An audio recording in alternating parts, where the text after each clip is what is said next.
Yes. Hi, Alex. And hi, everyone who's listening to us. Today, in our case studies of knowledge management session, we're going to meet Alex Bennett. Those who don't know Alex Bennett, please stick with us. And those who know her, for sure I don't have to explain. For me, Alex Bennett is number one theoretical knowledge management. If you want to understand something more deeply, more uh, not only dive deep, but also in more angles with more perspectives, Alex is the person. For me, Alex Bennett is my KM teacher, and I'm very proud that she agreed and she will be interviewed today, sharing her KM story. Thank you and good morning, Alex. Good morning, Moria. And thank you very much for the thoughts, but I also perceive you very much the same way from my viewpoint. And so thank you for being you and all that you do in the KM field. Much appreciated. Okay, but today we're speaking about Alex. Okay. So for those who know you or think they know you, and for those who don't, who's Alex? That is such an amazing question for any of us to try and address. Who are we? And through almost 80 years now, I'm still addressing that issue. But I'm going to go back to a time when I knew absolutely who I was not. And I was in my 30s. And at the time, I was an opera singer. So, of course, you're going to get a line here.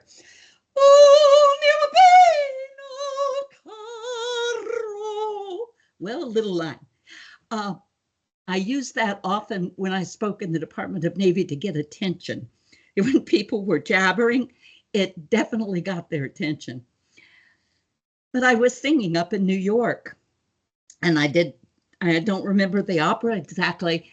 And afterwards, several little old ladies who probably were my age, but at the time they seemed old, came up and said, "Can I have your signature?" And I was, of course. And I grabbed my pen and their program and I go to write, and I had no idea what my name was. I couldn't sign it. I was like, oh my, who am I? Who is Alex? So the next few weeks, I contemplated that very same question that you just asked me. And as I did that, I said, well, if I don't know who I am, that means I can choose who I am. I can choose who I want to be. And so I said, okay, who do I really respect in this life? One of them was my father, who was an immigrant from Greece at 12 years old in 1911. Education, but was one of the wisest men I have ever met in my life. A beautiful, beautiful person. I'm very fortunate to have him. And I said, okay, what traits does he have? What traits does my mentor have? And what traits does Sister Teresa have? Because I absolutely adored her. I thought her work she was doing was so phenomenal. So I'm going to use that example, just one quickly, so I don't take a long story, make a long story, make it a little shorter. So for Sister Teresa, I said, what do I admire about her? And it was her compassion and her persistence. That woman never stopped. And I said, those are traits that I want to bring into me, both personally and professionally. Persistence and compassion. So for the next years, as first every day and then a couple of times a week and then a little bit less perhaps, I kept saying these 6 traits that I identified. And were they consistent with my decisions, and were they consistent with my actions? Were they effectively being applied? Were they becoming part of my knowledge repertoire? And through the years, I believe that when we set intent and we focus our attention, which we talk about in our knowledge management field as well, that these are the things that come into our reality. These are the directions that we move. These are the things that we learn and grow with and expand with. And so I'm here to say that 10 years later, when I am living in Japan on Yokosuka Naval Base, I was the editor of the paper, the base paper, and I worked with Pacific Stars and Stripes. And I had a telephone call that asked me to come spend a day with Mother Teresa. It was the first time that she was visiting a military base, and I had the opportunity to write the article about her that was printed all over the world in the Navy papers. It was quite a moving experience. So we are who we choose to be. We become who we choose to be. When I came back from Japan, I knew it was time to become fuller, to become more of who I had the potential of becoming. And so I started back to school and wound up being in school for the next 20 years, nights, while working a full-time job as well. And becoming who I felt I needed to be. And it's still in progress today.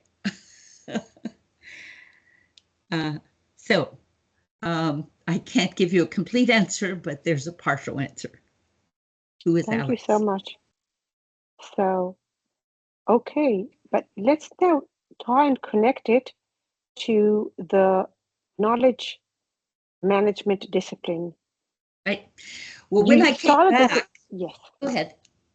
Go ahead. No, you started as an opera singer. You went to be a newspaper writer or an editor, and okay, 10 years later, 20 years later, Navy, knowledge management, yes. All the pieces come together. It's what I call a contiguous relationship. Have a book coming out on continuity.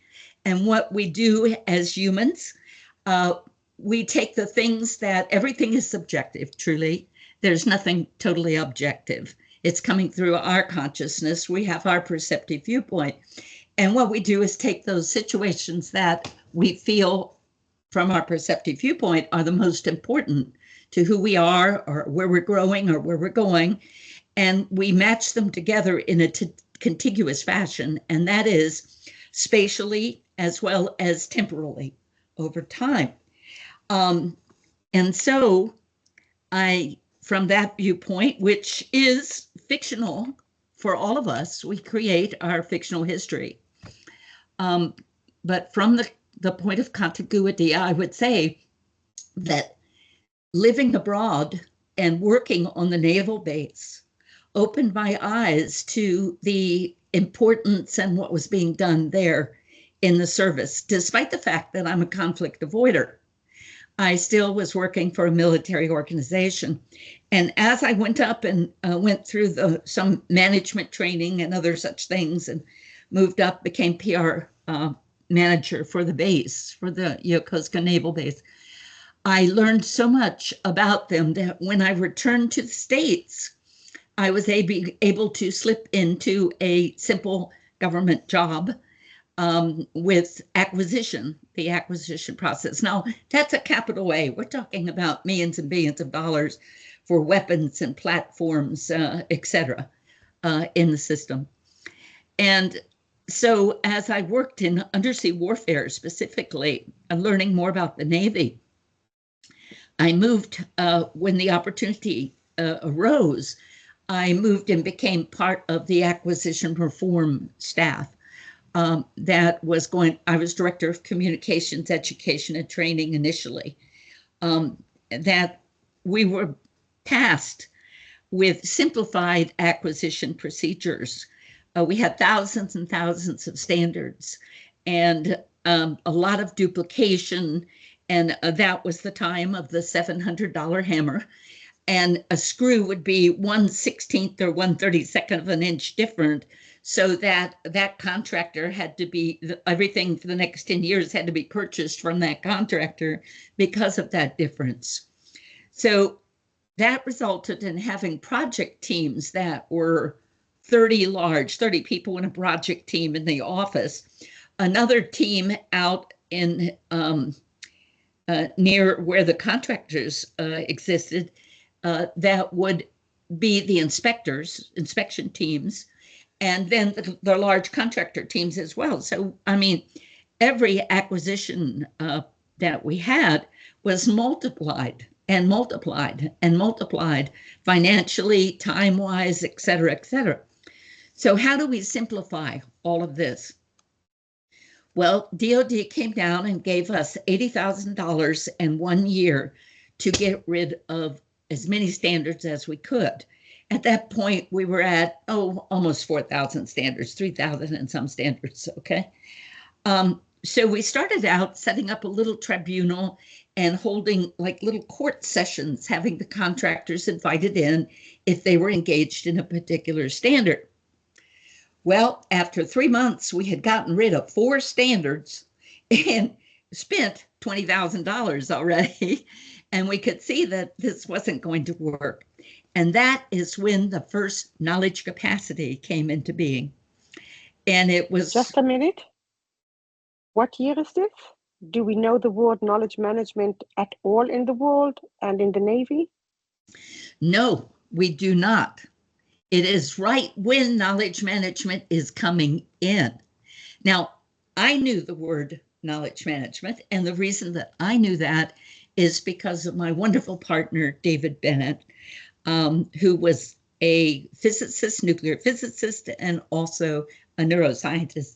And he had run into Carl Wigg's work, early work at the end of the 90s. And he had brought it to me working in the acquisition reform office. And we were thrilled with it. In fact, we went and visited Carl and his wife in Texas. But we were so intrigued with it and recognized the importance of knowledge that it started our thinking differently. So when we had the opportunity with this mess that we were in, trying to go to simplified acquisition procedures, we came up and said, how can we think differently?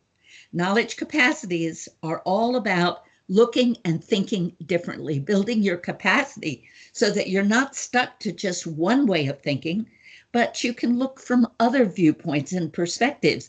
And how does that change the decisions you make on a daily basis? So we use the knowledge capacity of reversal, the very first one that was ever written, very simple. It said, how can we reverse what is happening now? So we turned it upside down and we said, okay, let's eliminate all of the standards, all of them. They're gone. They're out of the way. And what we're going to do now is hold a little tribunal.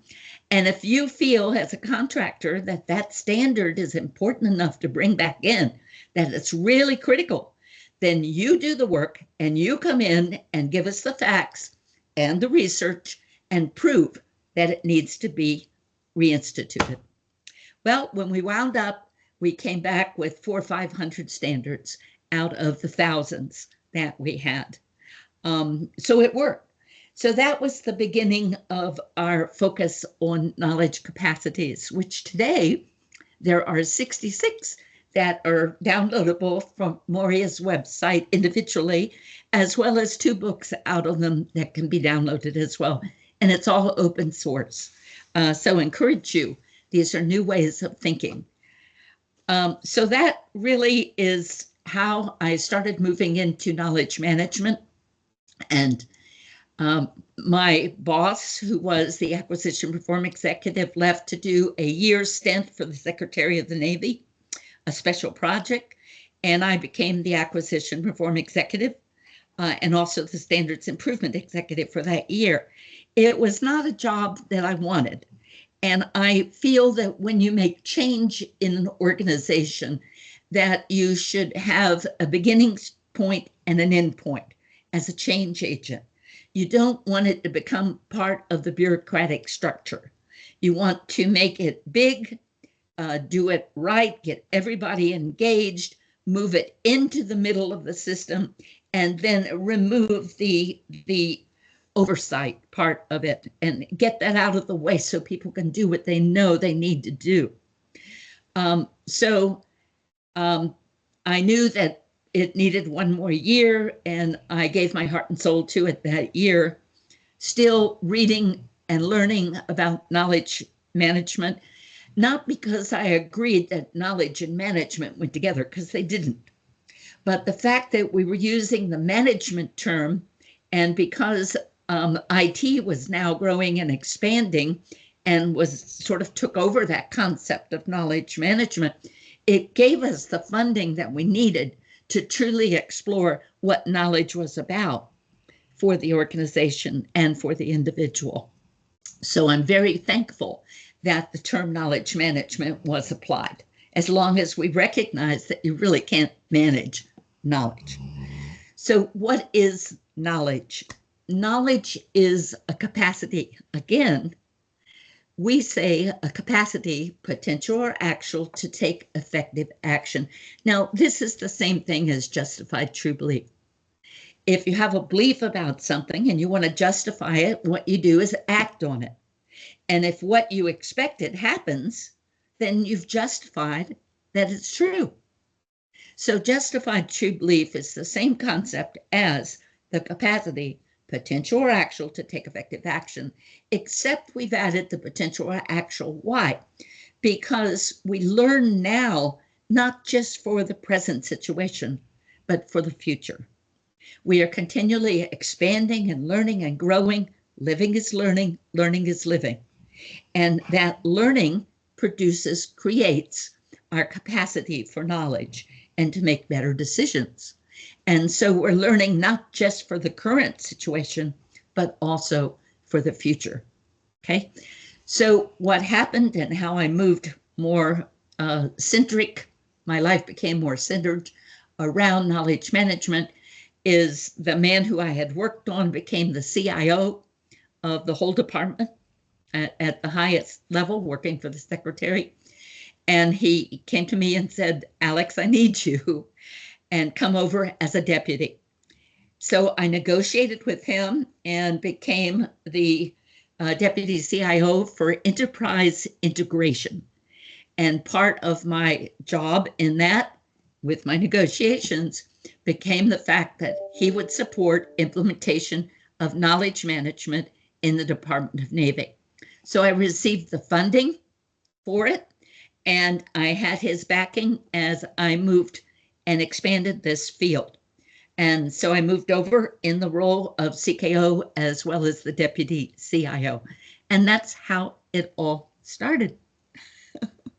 Okay, so you turned to be an enterprise integrator, a deputy that's an enterprise integrator, and the first knowledge manager of the Navy?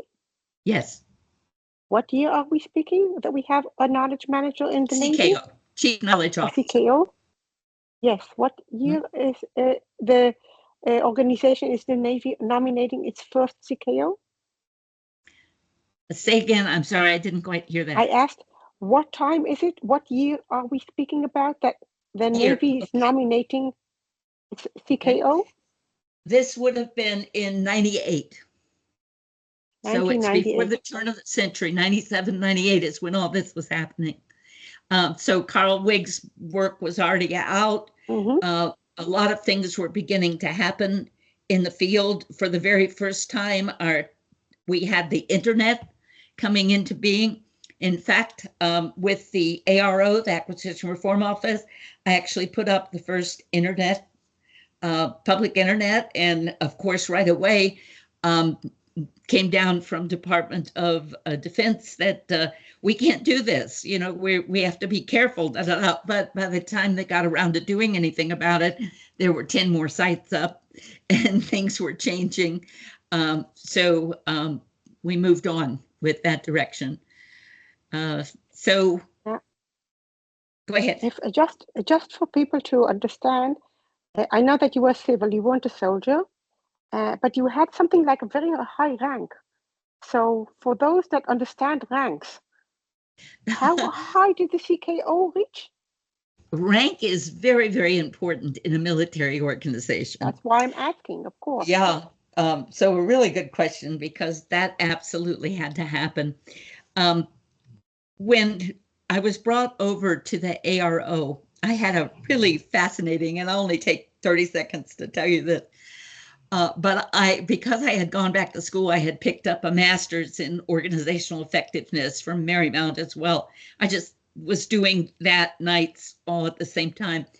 And my professor over there had been asked to, it was the very first time, today, of course, that's happening again, but at the very first time that the IRS was going to eliminate a large part of their staff because they were moving into IM, information management and technology, and they no longer needed those hand services that 50% of their people were still engaged with. Because those people had been with IRS for a very long time, the government decided, very different than the way things are done today, that they would organize a university program and train those people into potential operators of the IT systems and working with the IM, the ones that could. And the ones that couldn't, they would give an education and try to place elsewhere. And of course, a large portion of them, they gave early retirement as well, and they were able to leave. But rather than just throw them out, throw out the baby with the bath, with the bathwater type attitude, which is being done today, we actually honored people, and we looked at what the service was and what the ones that were higher needed, that had good ratings, personal reviews and good ratings. We needed to help them move into the new system. And so the professor, that my favorite professor at Marymount, took that on as a job, and he told me he needed me to come work with him to do that. I had moved into those areas as well. And so he and my boss, who was the program executive officer of undersea warfare, who became the acquisition reform officer, were arguing back and forth which one would get me, because I had both offers. And so they would compete, saying, well, we're going to bring you in as an SES in the senior executive service. And then the other one would say, no, I can get an SES slot for you over here. So finally, after this pulling and pushing, and I was looking seriously at both positions, where can I learn the most and where can I contribute the most? And the two of them got together and they decided that they both would use me, that I would be split, half here and half there. That sounds reasonable. Very Pardon? reasonable, because I know that you have, at least before you start learning at night, you do 200% of your work. So that's okay, 100% for each. And at night you learn. Well, the only problem was that they each wanted 40 hours, which they did get. So I wound up, I had to take one semester off from school because I was working 2 full-time jobs. I wouldn't change a bit of it, because I know you're going to wonder, knowledge and learning work together. And in setting up this specialty school for the IRS, with this wonderful professor of mine, I learned it from the inside out, and it was phenomenal. So wonderful there. And then with acquisition reform, working specifically in that same time period on communications, education, and training, and developing all of the training facilities that we were putting out for the Navy. And I worked with a team across the whole Navy to bring that together. Also was the one who worked with some of the auditing of what we were doing and said it. That was an interesting thing as well. We sent our auditors in to look at whether they were accomplishing what needed to be accomplished. And instead of, they would do an audit, but we sent them in early, and we sent them in as trainers. And when they would do the audit, and of course everybody would fail because they weren't there yet, they would say, well, this was just a pre-audit. and we'll be back in 1 year, and here's the materials you need to learn what you need to learn. So I was able to learn a lot about learning, metacognition, about thinking, meta-knowledge, about knowledge. And so when I moved over into the CKO role, I brought all of that with me. So learning and knowledge are the same, two sides of the same coin. We learn, we create knowledge, and we can't get knowledge without learning. Wow. I know that you had several years in the Navy as a CKO.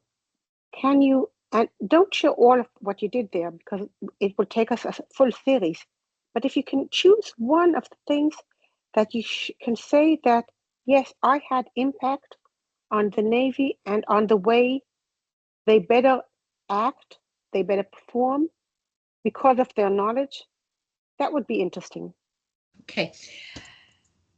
Whenever you ask someone about that, I need to give you a couple of ideas of what was going on in the Navy.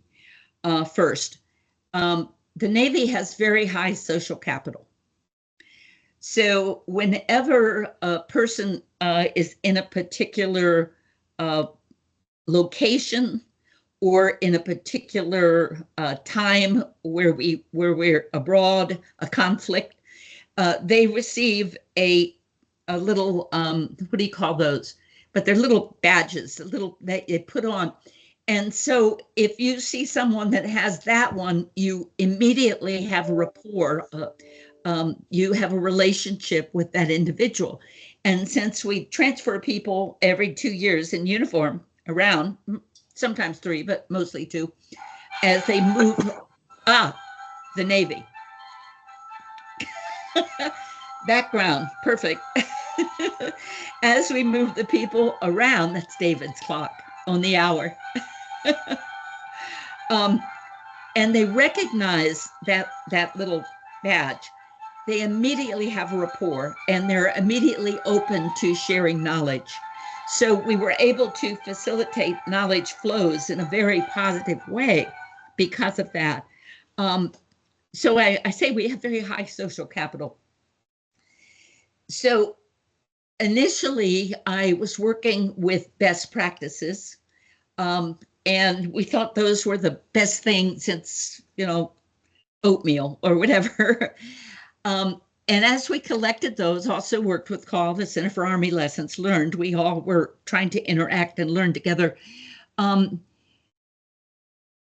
We began to realize that you couldn't take a practice that we thought was best and apply it anywhere else and get the same results. That didn't happen.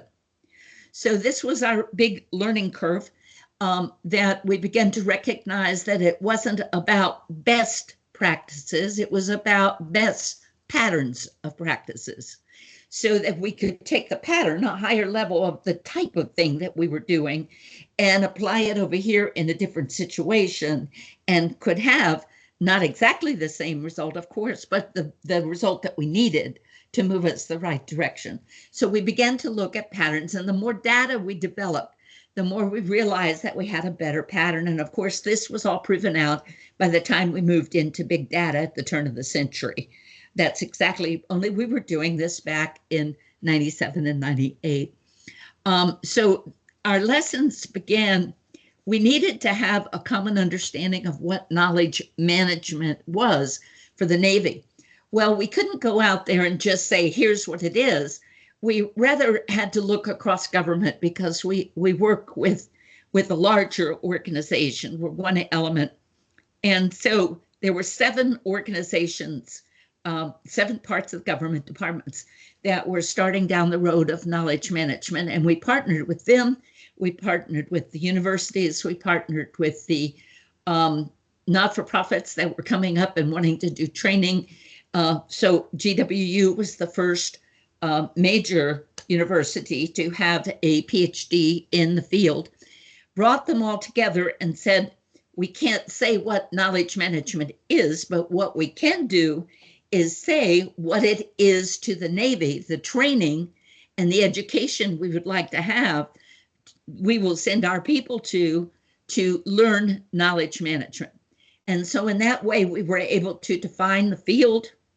We came up with 14 learning objectives and elements and levels of those for different types of positions, career positions, created a career path guide for the civilians, and had this that went across the whole federal sector, and started a KM working group for the whole federal sector. And I did co-chair that for all those many years. And so in that way, we were all working together and moving forward. And remember, I mentioned that my boss, who was the CIO, who I directly reported to for the deputy CIO slot, not the CKO as much. That was a little independent, but still working in the same field. And he was funding it, was incredibly supportive. So we were able to truly take steps. By the way, they had brought me in at a high SES level at that point. Okay, so I was equivalent to a 2-star admiral, and I had the ability to connect across the whole, around the world, but I had 300 people that were committed to KM at that point across the states and a few in other parts of the world. And we had a very large community of practice, and we're able to work with them. The idea was to be high enough to be out of their knickers and low enough to give them the ammunition they needed to get funding and move forward with what they needed to do in KM. And the definition of KM, we had a very high level definition that left room for each level to look specifically what they needed from the KM field, and have their own definition that was a subset of that larger, higher definition to head them the direction they needed to go. So one of our big learning was what we call a connectedness of choices. So that decisions that were made in different parts of the organization might seem opposite, but they were what was needed for that part of the organization to be able to push toward the overarching purpose of what the department was about. So those are the lessons that we were learning along the way. Some of the important things became relationship network management. That is an approach, and it's in our book, Knowledge Reblooming, which Reblooming the Knowledge Movement, which is also downloadable from Moria's site.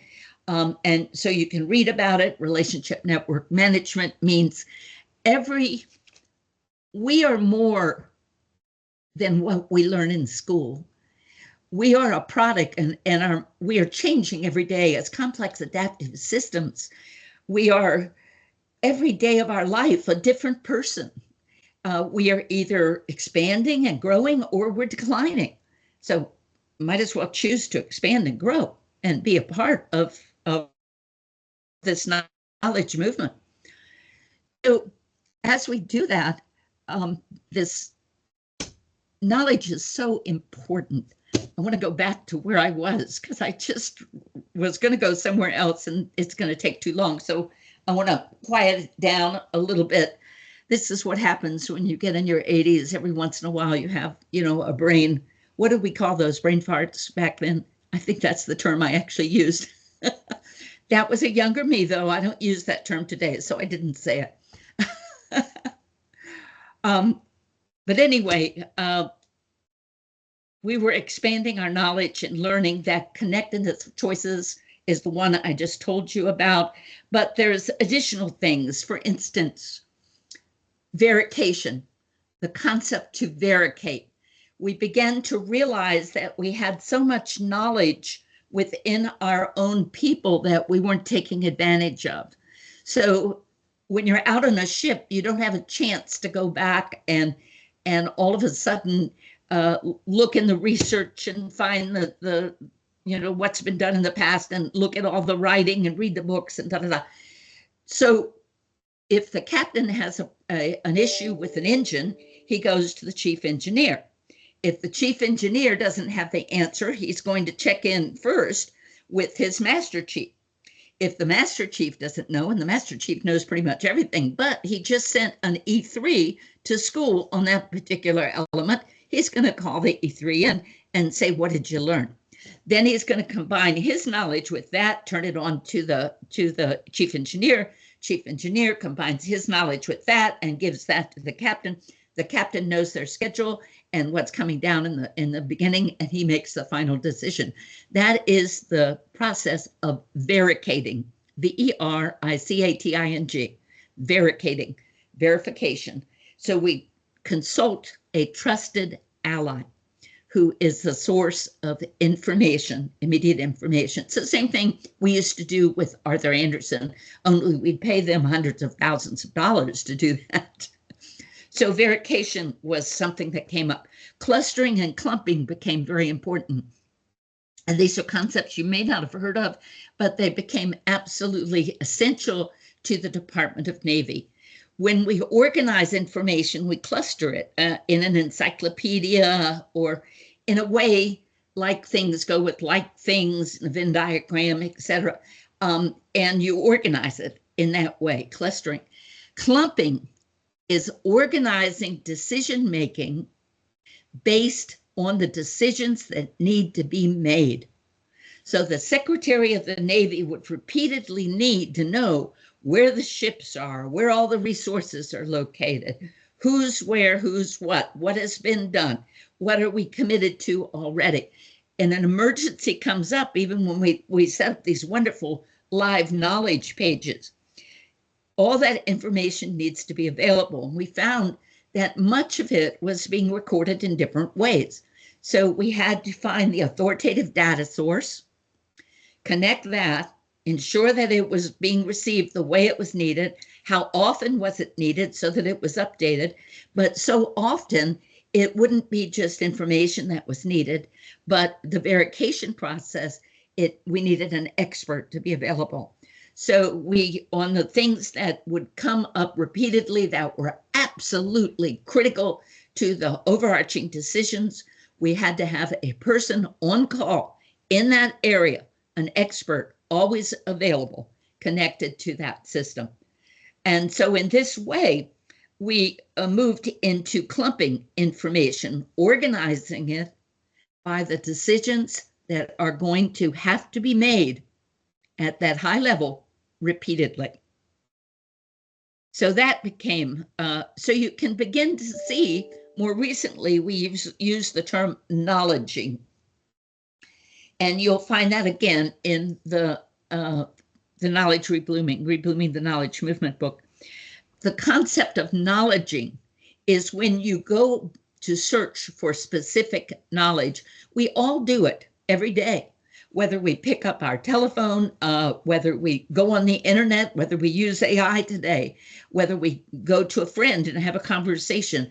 We are hunting for a specific piece of knowledge, and that's the process of knowledging. So that's another term.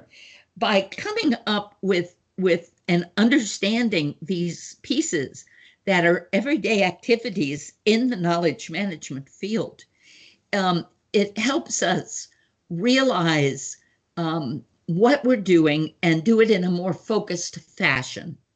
Choose to do it. It moves us the direction. So we're not thinking right away, for instance, well, okay, I wonder if that's anywhere. If I'm hunting for something, I hop into it and I'm into the knowledging process. And what am I going to do with knowledging? I'm going to go to expert resources. I'm going to check with my AI partner today because we're all changing. So we have to think differently today, et cetera, et cetera. So these terms really help us learn about knowledge management as we move forward. So did I kind of answer your question? Yes, I want to recap, if it's okay. I want to recap. We spoke about practical contributions. We spoke about new concepts that can be used. So we spoke about badges that enable the knowledge to flow better. We spoke about best practices that if you view them as patterns, they are, the limit is, the sky is the limit. I do it every day and I never agreed to look at any definition that looks at best practices differently. And therefore, I didn't understand why people say that you can't have best practices, because I always look at them as patterns. We spoke about networks of KMers, that you give them budget, you give them frameworks, but you give them a lot of flexibility so each one can customize both the definitions and the solutions to their needs.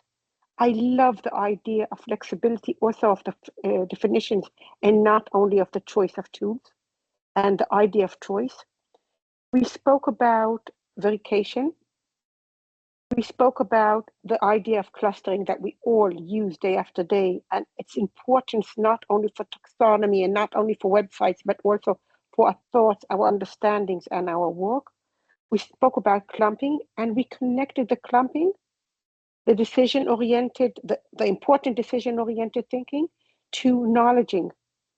And these are two terms, but connected, and each one of them, if we understand them deeply, we can help our organizations and our users to manage or handle better their knowledge.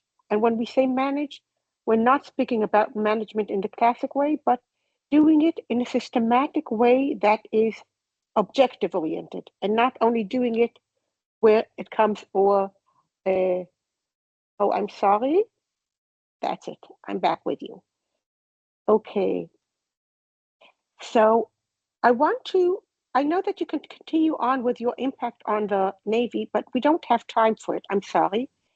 I want to ask you a question that I know that I didn't prepare, or you didn't prepare, but I know that you would have an answer. Skipping forward, 2025, new KMer in the age of AI. Can you share some best practices? And people, you are looking at Alex. She's nearly 80, she said. I didn't ask. We can learn so much on the new AI and Gen AI, not what happened in 1956 when they coined the term, but now, how can we as knowledge managers that want to take ourselves, we spoke about change and us changing every year, we now have a game changer. How should we act? If I may, before I go into that very quickly, you asked a question that was, I didn't really answer, and that was the impact of the U.S. Navy, of the KM program. Okay, you spoke about the activities, and now you're speaking about the impact of these activities. Please. So I wanted to share this one thing because I wanted the Navy to have credit for this. So I want to put this forward. In 2005, Inside Knowledge, which was a big magazine that was in Europe at the time, had done a series of case studies they had just finished one with Steve Dinning out of the World Bank. And when Steve Dinning left as the CKO, the KM program in the World Bank declined. And they had proven that and printed that. So they came to the Navy, since the Navy was the first recognized Make Award as a government organization, et cetera, et cetera. We were doing things all over and very active, and we didn't go into all that, but it was a phenomenal program. And they came to me, and I had left the Navy in 2001. And this was 2005, and they said, well, you know, what happened to the Navy once you left as the CKO? Because, of course, I didn't have another CKO. By then, we had embedded throughout the organization. So my answer to them is, that was the same question that you had asked earlier. And my answer to them was, don't ask me. Go look in the middle of the organization, go to a uniform unit, go to a civilian unit, and go to one in headquarters in Washington, and ask at random, and ask all three, what are they doing in KM, and is it? And they did that. And then they came back to me and said, why? And this is what was written by Simon Lelek, the editor of Inside Knowledge, They printed a cover story called The Art of War, Empowering Frontline Decision Making. And here is the paragraph from his point of view.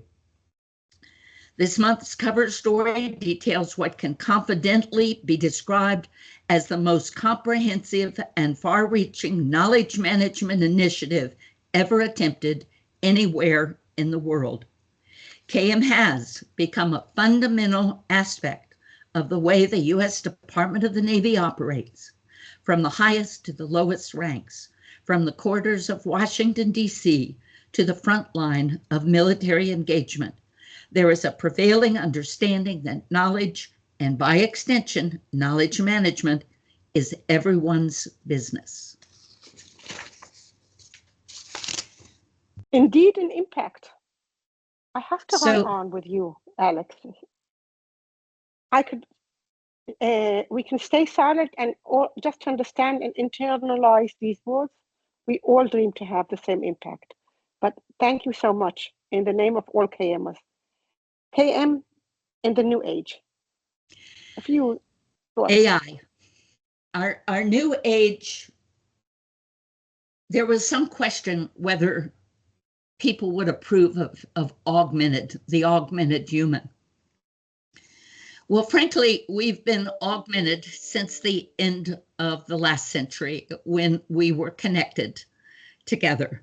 We have had the opportunity in relationship network management, which I brought up.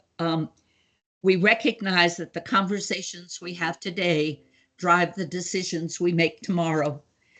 So much of our learning is 70% almost is in our unconscious. So the situations we put ourselves in and the conversations we have are critically important. So the human became augmented, highly augmented by the turn of the century. And as technology has improved, that has increased. And today we're in a very large shift with the potential that AI offers to each of us. There's several issues, and I don't think we have a lot of time to address them, but I'll make at least a remark or two on each side of the coin. That this opportunity, remember that AI was created from the human brain, and to a large extent, its progress is also a copy of what the human brain is capable of, the potential of the human brain. And more recently, in the last few weeks, there's been some articles coming out on the internet that talk about the capacity of the human brain to do quantum processing. Fantastic stuff. Try to keep up on it. So we are the ones who have limited the human brain. And if we take a perceptive approach that AI is going to replace us, then indeed AI is going to replace us. That's the way it is, because that's what you agree on, and then you limit what you're capable of. If we take the approach that the human brain mind-brain has amazing potential that's not yet developed, and we recognize that each of us is unique. AI systems can be replicated, at least when they start. The human cannot be replicated. Each and every one of us, scientifically, is one of a kind. We are different, and the two will never be the same.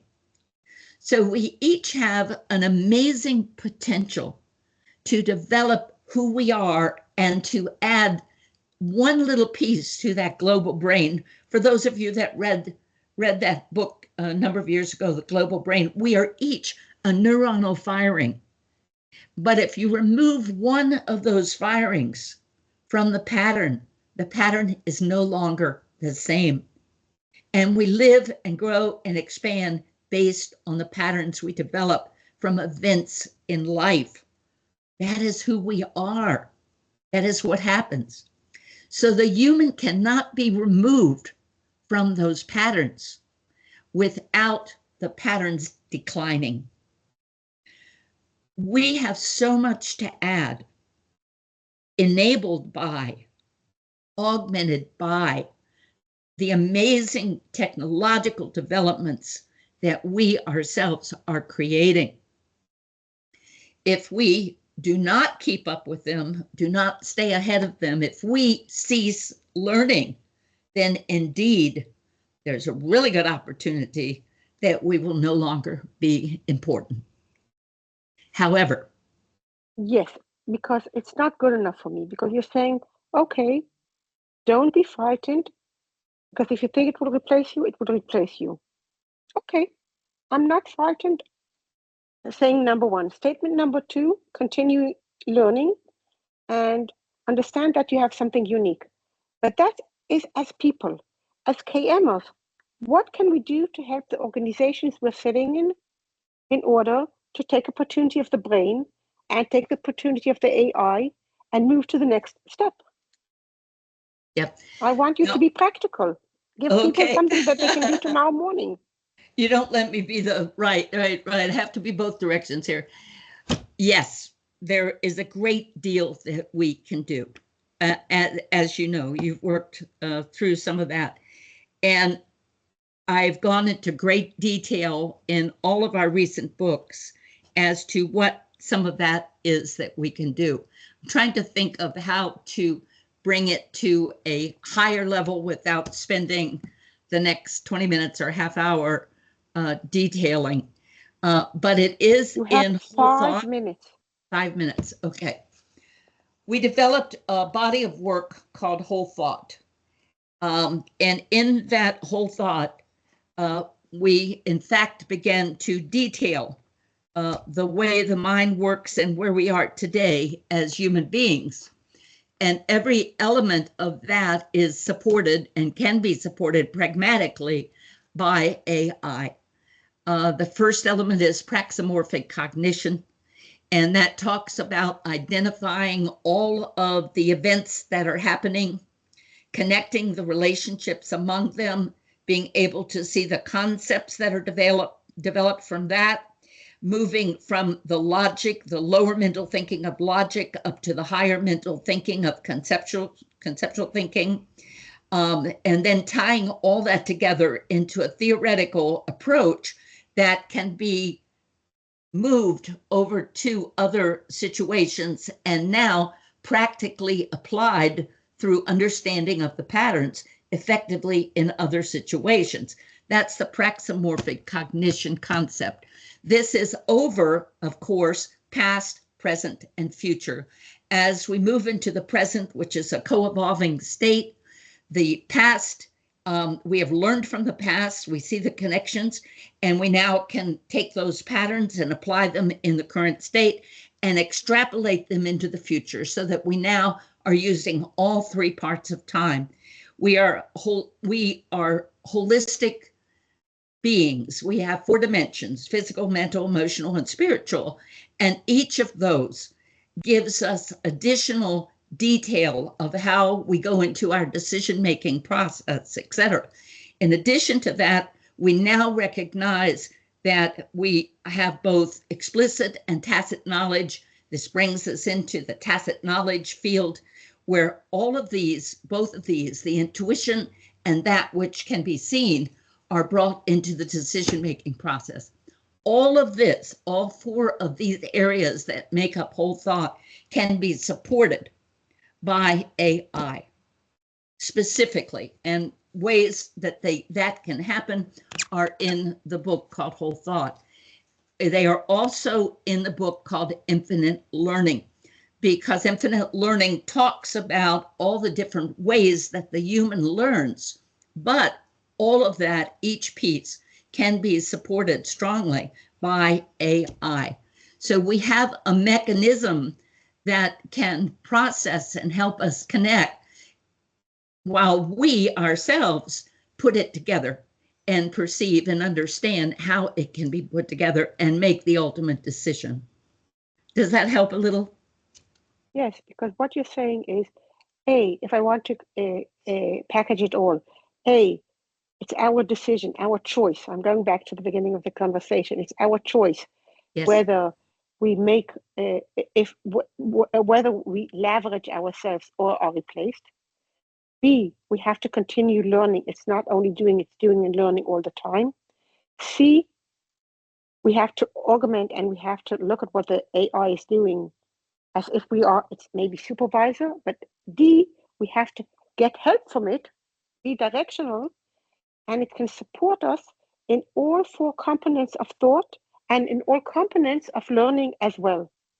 Yes. So that takes it to the role of the new KMer who's in charge, maybe, or the new. When you're looking at KM now, you are looking, and that maybe we will give you only the listeners the hint and not go into it, into not only managing the knowledge, but managing the knowledge working processes, and the learning processes, and knowledge and learning go together. Excellent. So well done. So if you can, in 1 or 2 sentences, last tip for everyone so that we get inspired as we end this conversation. Well, let's see. I think what I might say is a reiteration of infinite learning, that we are infinite learners, and living is learning, learning is living, and we have a choice. The title of the book says Infinite Learning, Your Life, Your Choice. So what we choose to do, just as my earlier story where I set intention and I focused attention, and 10 years later had a learning opportunity of my life to spend with Mother Teresa, where we choose to go, where we focus our attention, is what's going to happen with the future in the knowledge management field.